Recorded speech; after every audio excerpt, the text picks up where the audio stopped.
इस बीच चीन ने बुधवार को अपने इतिहास की सबसे बड़ी सैन्य परेड की। दूसरे विश्व युद्ध में जीत की 80वीं वर्षगांठ के मौके पर हुई इस परेड में चीन ने अपने कई अत्याधुनिक हथियारों को पहली बार दुनिया के सामने रखा। इस परेड के जरिए चीन ने दुनिया को संदेश दिया कि उसके हथियार अमेरिका से बेहतर हैं और वो अमेरिका को चुनौती दे सकता है। सर, चीन ने जो हथियार दिखाए वो कौन कौन से हथियार रहे और क्या कुछ तैयारी कर रहा है चीन? ये काफी बड़ी और महत्वपूर्ण परेड थी पूरी दुनिया के लिए, और चीन ने पहली बार अपने इस किस्म के हथियारों का प्रदर्शन किया जिन्हें आमतौर पर चीन ने कभी किसी को बताया नहीं था, और इसके पीछे अपने राजनीतिक संदेश थे जिनके बारे में मैंने कल आपको बताया था।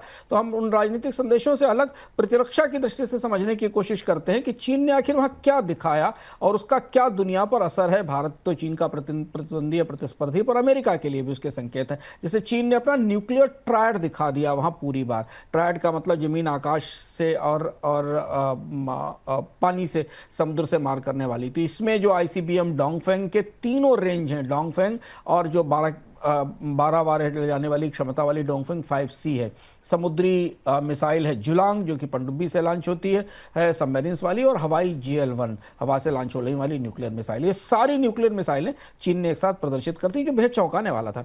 एक जो महत्वपूर्ण हथियार वहां दिखाई दिया वो एक हाइपरसोनिक एंटी शिप हथियार है। दुनिया में बहुत ही कम देशों के पास ऐसे हथियार हैं जो किसी कैरियर को, एयरक्राफ्ट कैरियर को किल कर सकते हैं, और सीधी तौर पर अमेरिका इसका निशाना था। तो YJ-15 और इस पूरी रेंज की मिसाइलें वहां दिखाई दी। इसके अलावा एक स्क्रैमजेट YJ-19 मिसाइल है जो कम ऊंचाई पर उड़ान भरती है। सबसे महत्वपूर्ण बात है कि चीन ने ये दिखाया कि वो मानव रहित सिस्टम बना सकता है, हवाई ड्रोन बना सकता है, समुद्री ड्रोन उसने दिखाए, और जमीनी सिस्टम पर तमाम रोबोटिक हथियारों को वहां प्रदर्शित किया गया।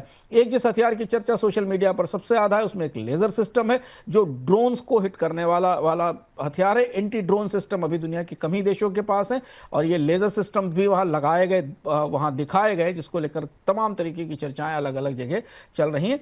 और इसके साथ जो सबसे महत्वपूर्ण है कि चीन ने अपना HQ-29 स्पेस वार आर्सेनल भी यहां शोकेस कर दिया है, जो अंतरिक्ष में उपग्रहों तक को नष्ट कर सकता है। तो बेहद चौंकाने वाली सनसनीखेज परेड थी जिसमें चीन की दुनिया चौंक गई देखकर चीन की हथियार बनाने की क्षमताओं को।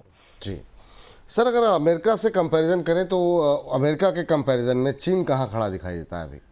ये तुलना होने लगी है। देखिए, होते करते ये तुलना दुनिया के रक्षा क्षेत्रों में और कूटनीति में होने लगी कि अमेरिका और चीन, और यही चीन चाहता था कि अमेरिका इन हथियारों को सामने दिखाकर दुनिया के रक्षा विशेषज्ञ और हथियार के व्यापारी और निवेशक ये जानने की कोशिश करें कि अमेरिका और चीन की तुलना क्या है। तो चीन के पास क्या है? चीन ने एक चीज सबसे महत्वपूर्ण बात जो संकेतों में दी कि चीन बड़े पैमाने पर हथियार बनाने की क्षमता हासिल कर चुका है, जो बेहद मुश्किल है दुनिया के देशों के लिए। हथियार बनते तो हैं लेकिन उनको बनाने की इतनी बड़ी क्षमताएं नहीं, और खासतौर से जो मानव रहित हथियारों में चीन की क्षमताएं काफी बड़ी हो चुकी, ये पहली बार पता चला।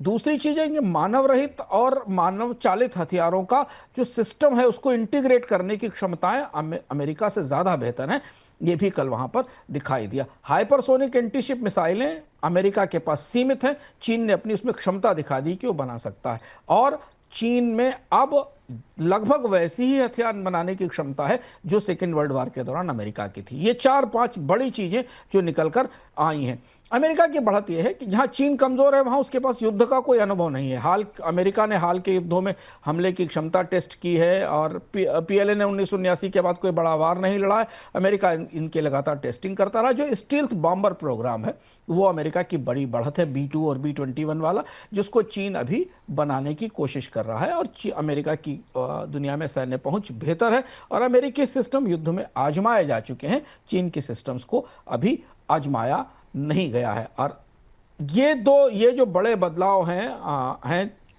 एक और चुनौती दिख रही है कि जितने हथियार चीन ने दिखाए हैं वो सब शायद सक्रिय नहीं हो सकते। सिस्टम कैसे काम करेगा, इनका समन्वय कैसे होगा, ये पता नहीं है। लेकिन अब पूरी दुनिया में दो अलग अलग ध्रुवों पर चीन और अमेरिका की सैन्य क्षमताएं तुलना में आ गई हैं। जी, अब सर महत्वपूर्ण सवाल ये कि आखिर में जब इतने सालों से चीन ने अपने इस तरीके से हथियारों का प्रदर्शन नहीं किया था तो क्यों किया? चीन ने क्या हासिल करना चाहता था, और जो हासिल करना चाहता था वो हासिल हुआ या नहीं हुआ? देखिए, एक तो डिटरेंस है। डिटरेंस जो कि डिफेंस का सबसे बड़ा सूत्र है कि आप अपनी प्रतिरोधक क्षमता, प्रतिरक्षात्मक क्षमता को दिखा सकें कि भविष्य का में कोई अगर कोई शत्रु भी है, कोई हमला करने वाला है, तो उसे पता रहे कि आपके पास इतने हथियार हैं। 21वीं सदी के युद्ध की तैयारी करते हुए चीन दिखाई दिया, क्योंकि डोनाल्ड ट्रंप ने आने के बाद एक स्पेस वार लेवल के मिसाइल प्रोग्राम को, जिसे गोल्डन डोम कहते हैं, उसे मंजूरी दी थी, और उसके बाद आधुनिक और नई जनरेशन के हथियारों पर बातचीत शुरू हुई थी। चीन ने उसमें से एक हिस्सा दिखा दिया है।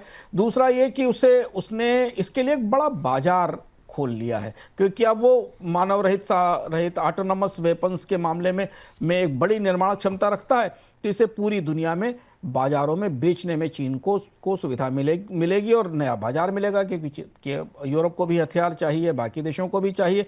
और दूसरा ये कि पूरे एशिया में जो संदेश दिया गया कि चीन के पास ऐसे हथियार हैं जो एशिया में मौजूद अमेरिका के नौसैनिक अड्डों को निशाना बना सकते हैं और उन्हें हिट कर सकते हैं। इससे जो क्षेत्रीय शक्ति संतुलन है, जो पावर का बैलेंस है, वो चीन के पक्ष में ज़्यादा दिखेगा।